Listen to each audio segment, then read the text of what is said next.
So, welcome, friends, leaders, followers, team members, team leaders, and change agents in EDU 537.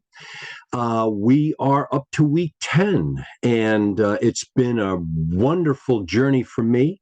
I've really appreciated, as I've said before, reading all your posts, and I'd like to encourage you to just keep up that wonderful dialogue that you have with one another and the good thinking that you've been doing in this particular course.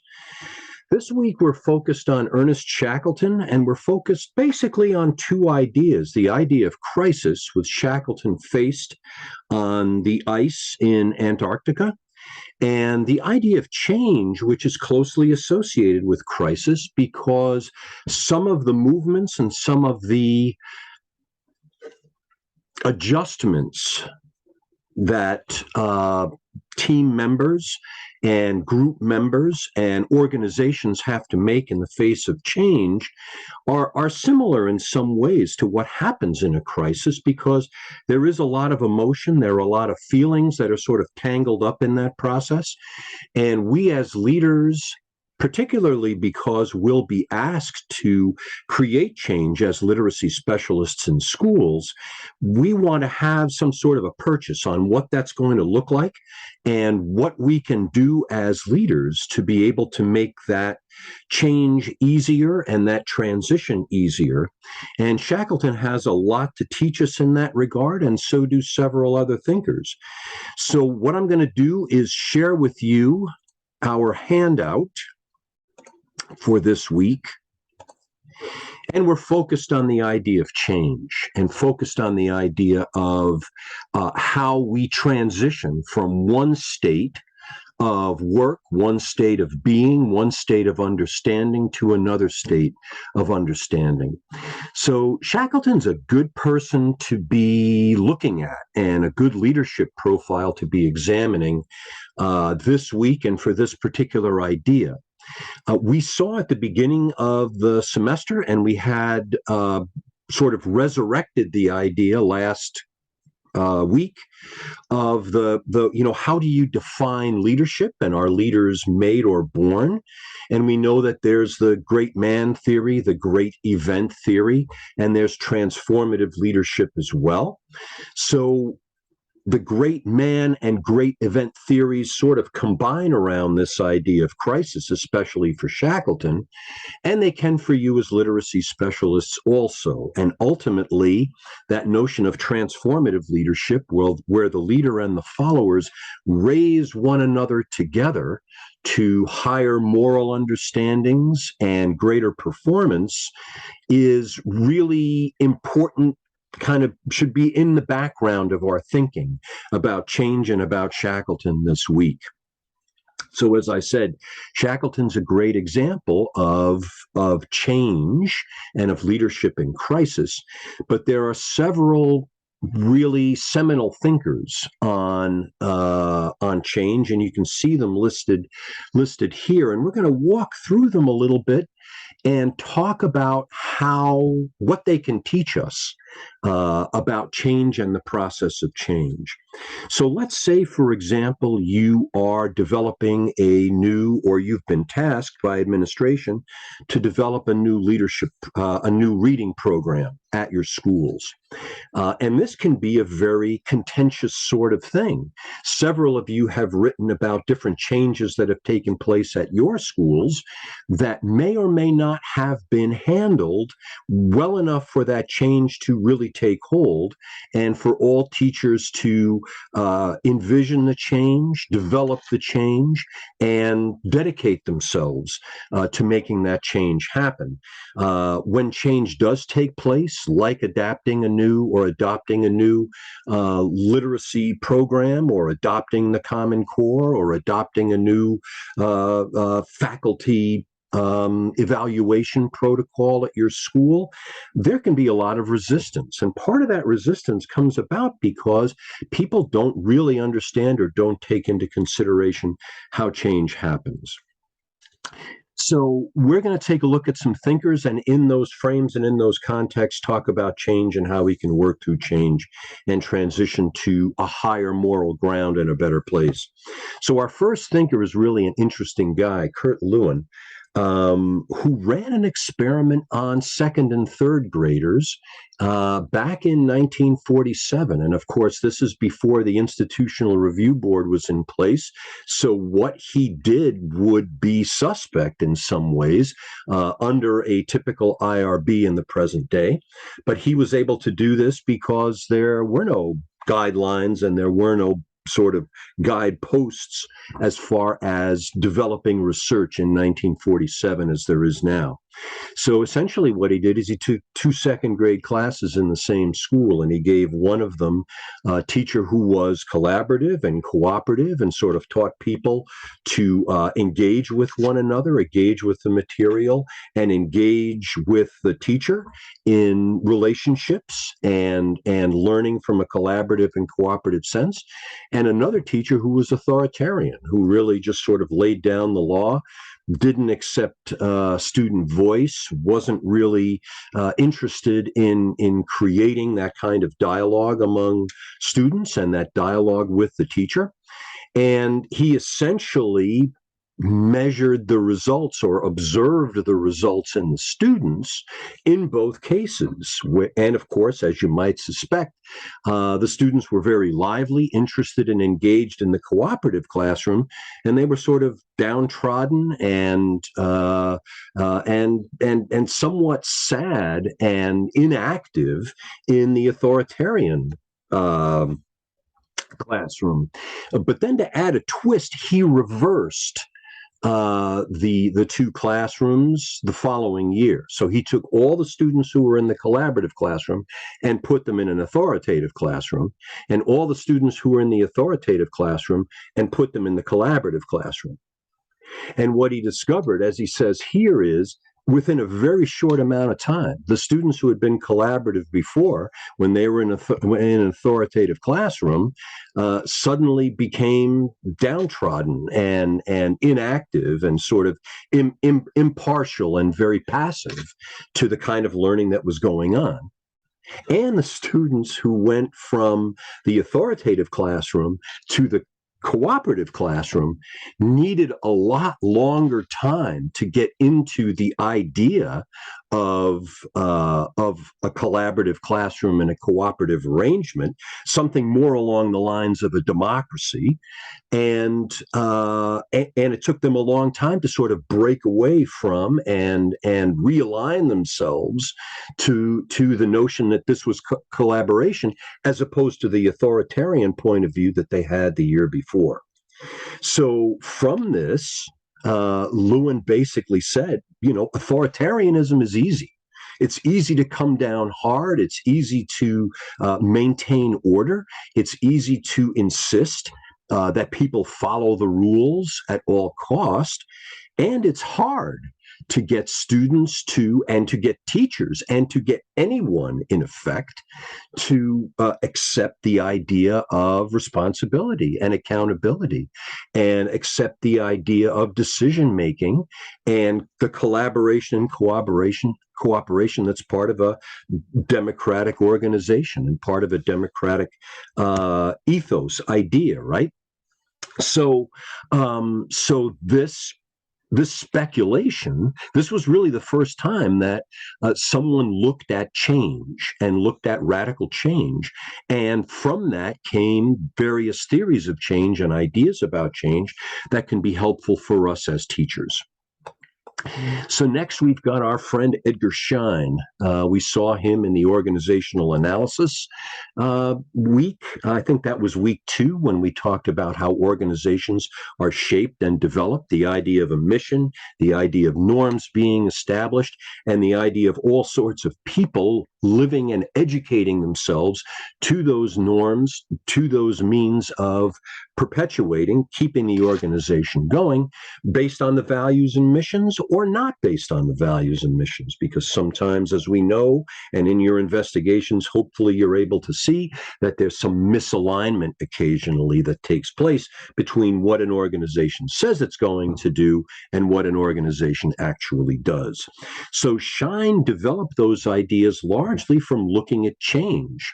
And what he did, what Lewin did, was to talk about this idea of freezing and unfreezing, that essentially change takes place when a frozen perspective and a frozen set of protocols, a frozen way of doing things, suddenly unfreezes through some sort of threat or some sort of change or some kind of event that makes people have to adjust in some way. So there's this unfreezing that takes place at that point. And then after that, there's a refreezing that takes place around the new order. But there are always, in the ice, and this is very appropriate for Shackleton, right? This metaphor, in the ice, there are some of those pains, some of that mistrust, some of the things that came about in the unfreezing of that frozen status quo. So we have to make sure that refreezing that takes place brings with it the kinds of characteristics of an organization, the kind of plan that's going to bring some success to our enterprise, bring some success to students, bring some success to creating that literacy program. So there's that dynamic, and this is what Lewin talked about and what Shine refined by describing that unfreezing as, oh my gosh, things are going to change. Am I going to survive the change? Am I going to be able to learn what I have to learn for that unfreezing and that refreezing to take place? So like crisis, change is a sudden shock to the system, and it's announced that there's going to be a literacy program, a new literacy program, and all the teachers go, oh my gosh, this is going to be really, really tough. So as a literacy specialist, you're going to be facing those kinds of ideas going forward. So as far as the unfreezing is concerned, right? So down here, we have this notion of disconfirmation and suddenly being unsettled, right? Then there's this transition. Then there's this sort of not necessarily refreezing, but it's the moment where the leader can begin to operate within that kind of unfreezing moment when everybody is a little panicked and a little bit afraid, and begin to create some direction. And that happens through language. That happens through close communication. That happens through transparency. And you've talked about this and written about this in your post, and we've talked about this a little bit as well, that it's important to set a direction, set a purpose, make a language, create a vision, and begin to move in that opposite direction, or in that other direction. I shouldn't say opposite, but in the direction of change for that literacy program that you're putting in place. At the same time, there's dialogue, and there's this broadening of our thinking about the possibilities that may come about as a result of this particular change, right? So there's that cognitive broadening, and there are also new ways of evaluating and judging what that change is going to be like. So in a sense, crisis change can also open people's minds and make them more aware of the potential that could take place. And of course, you as leaders need to shape and talk about that particular change in that way, so that people understand, right, what the change is going to be like and where it's going to go. And finally, there is that refreezing. So with that refreezing, we'll see an appreciative inquiry in the last week of our classes together, that it's very, very important to honor the past. So this is where you as leaders need to listen. because teachers are going to talk about, or they can talk about, and they should talk about what worked before and how the past helped them in some ways, not only in the status quo and not only allowed them to be comfortable on some level, but it also allowed them to be secure, and it allowed them to have knowledge and know what is important and what student achievement looks like. So being congruent with the past is important, and recognizing that there needs to be some connection. There can't be a complete break. So Shackleton had who was it? Not McNeish, someone else on the voyage. Bring the banjo, right? Bring some personal artifacts off the boat so that we could at least have those things with us. And have that understanding, right? So somebody saves the Bible when Shackleton wants to toss that away, because that's important. So that connection to the past through the crisis and the change is important. And finally, this idea of transparency, where you as a leader are clear, where you as a leader are make things evident and keep people engaged with the step-by-step process of moving through the change of developing a literacy program. So here we get to the thinking of Bridges, who talks about the idea of transition. So really focuses on this notion where the change is taking place. You're sort of in that neutral zone where it's important to be deliberate about how you help people navigate through the change and navigate past the threat of something new. So it's very important at the beginning of the change to talk and to have that sort of dialogue and to listen. And listening becomes very important when we when we have to accept those signs of anxiety, confusion, depression that people have as a result of change. Things are going to be different. I'm going to have to learn. I'm going to have to survive this particular change. So recognizing that and honoring that is an important part of being a leader. There also needs to be some kind of trade-off that you as a leader can develop for your teachers, so they see that this particular program did this well, and this new literacy program is, according to the research and according to the evidence, one that is going to provide us some better results. So making that clear is important too. So be very open, just as Shackleton was, about what the current state of your work is and what the current state of the change is, so that people don't feel anxious, so that they're informed, so that they know, so that the decision making is not coming from above or somewhere else, but so they have some ownership and some ability to decide on these things for themselves.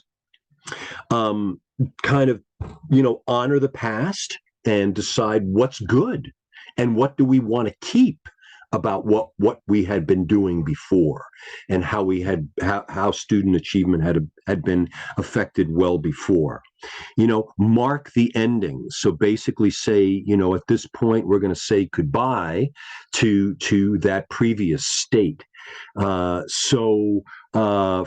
Cortez, when he gets to the New World, the Spanish explorer burns his ships to basically say, that's it. We're in a new realm. We're at a new place. And Shackleton does the same thing by setting up tents on the ice and making like a little city for his men that's different from where they were before. But immediately there are protocols, there are connections, and there are ways in which the past is honored in Shackleton's story. The neutral zone is important for the transition because you want to make sure, first of all, that you're focused on this singular change and that you're handling other kinds of changes that might interfere, and sort of keeping your team members focused on that single change, on that single literacy program, and not bringing in too many other variables that are going to make that transition more difficult. Temporary rules and interim groups. We saw Shackleton do this, right? We saw him create groups. We saw him create different agendas and different protocols for the day almost immediately as soon as his men got on the ice. So they were back into a flow and back into living under a regular routine. Doing that for your team and for your school, if you're bringing in a new literacy program, is going to be important.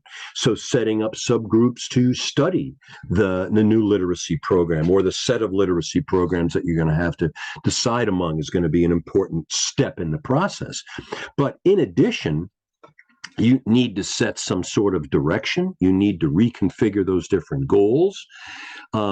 Celebrate short-range goals. So one of the things that's important is, creating some sort of a Gantt chart, so that you have the capacity to look at those short-term goals that are connected to that overall purpose, that people can see there is some sort of movement. So Shackleton delivers when they get back from, if I'm not mistaken, if I can remember, when they get back from their first attempt to move the boats and kind of get out to water somehow, there's hot milk all around for the exhausted men after they sleep. So there's a little bit of a celebration. There's also a recognition that that this is going to be an incremental process, and we're going to have to, sort of move along step by step. Finally, new beginnings. You always want to be consistent. Again, you want to ensure that success. You want to symbolize and make that new identity, the new program, evident, by celebrating it, by making it something that's not only achievable, but something that is a source of pride for your team and for your organization. And begin to look at some of the changes that start to take place, new relationships that have developed as a result of the change, new ways of connecting that your team members and your organization has started to develop, and begin to look at like how different members are influencing and affecting each other. And of course, Shackleton was a great psychologist, so he watched how people interacted with one another and how people interacted with him. And he made some choices about how to help those people develop their full potential. He took orderlies in, right, in the last few days on the ship, or 2 weeks there in September to November or whatever. It's because he was such a crier. He was such a whiner. He was a crybaby. So Shackleton said, "I'm going to live with you. I'm going to engage you, and I'm going to convince you, right, that that this is going to be possible. That we're going to make it through, right? So let's reduce the whining a little bit." And of course, orderlies had some positive effect on the crew as well, as did other crew members. So now we get to Rogers and the idea of the diffusion of innovation. So what that means is when you're building innovation, when you're looking at a new problem, you need to be aware psychologically of who you're working with and who's on your team and who's in your organization, who's at your team levels, who's going to be involved in the decision making. So there are ways to quantify this, actually. University of Texas at Austin has developed the CBAM approach, which is a method of looking at and quantifying who are your early adopters, who are your people who are willing to entertain a change, and who are your people who are going to be absolutely resistant and not participate in that change. And of course, you want to move everybody along. So there's a predictable pattern to all this. It takes a while for the change to take hold, and it takes a while for people to accept that change. And you do have a critical mass in any organization of 15 to 20% of people who are new thinkers and adopters, early adopters, and can be enthusiasts for the change that you're needing to make with your literacy program. So Rogers also took this notion of Shine's kind of organism, right? There's that organizations are organic, and they also flow through a different alignments and misalignments with the mission statement. They're only organic so far, because if there's a threat, or if there's a crisis, or if there's a change, they're going to freeze into that particular status quo. However, there's in the organization, there are members who talk to one another, work together, and connect with one another in different ways that can influence decisions. So these are some of the roles that people can take on. The iconoclast who's willing to tear everything down, the reactionary who's never willing to change at all, the innovator and the change agent who are going to make things different and always are looking for some sort of improvement. And you want them and you at the head of the line, the transformer who brings everybody else along. So you want to locate these different roles in the people that you're working with and see who's there, and who you can depend on to help you make the change, and to that new literacy program, or whatever other change you're trying to create. So early innovators tend to be more open-minded. They tend to read more. They tend to recognize that there's a kind of a social function when it comes to change, and that there's a value in being a change agent and making things different. And here, as we know, and this is common sense, right? What makes innovation successful? People have to recognize the advantage. They've got to recognize that if I go from this state, the freezing, to the unfreezing, to the refreezing, there's going to be an advantage for me. My students are going to do better. Here's the proof. I just saw the literacy specialist create a pilot in one classroom where there was an advantage that was shown me in that pilot over the course of a year as we look at a new literacy program. So we can see it working. Compatibility doesn't make sense to me. Can I see myself doing this sort of thing? Complexity, it's the simpler the better. So as things are communicated, there needs to be some clear and understandable message about how this particular innovation is going to roll out. Can I try it? Can I take one lesson and try it in my class and see how it works? Can I see what the results are on my own? Can I take some ownership? That's the idea of having a trial and trialability. And again, that's why pilot studies are so important. And finally, I want to observe the results. So I want to be able to see that it's going to make a difference. And of course, we haven't really talked about the fact that there needs to be some sustainability also. So I know that at least one of you had written about all the changes that had taken place in the reading program, literacy program over the last several years. And there didn't seem to be one particular program that was allowed to flourish, that people were really allowed to try out, because, it takes a while on that learning curve to really develop something. So it's important to be able to observe the results, but also maintain some sustainability, so that over the course of 3 years or 4 years, you can see the change, and the change, that refreezing, really starts to take off and work well. And finally, there are Cotter talks a little bit, or talks about how there needs to be how change can take place, how transition takes place. That's really his focus. So there needs to be some sense of urgency. We've got to do better as far as our reading is concerned.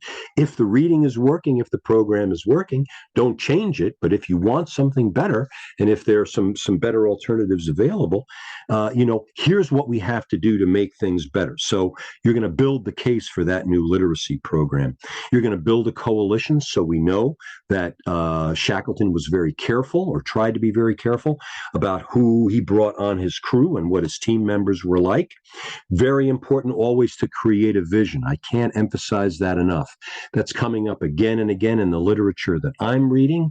In our reading on Shackleton, we're seeing more and more that there's got to be some sort of a purpose. There's got to be some sort of a direction that any team, any group, any organization adheres to, coalesces around, and moves toward.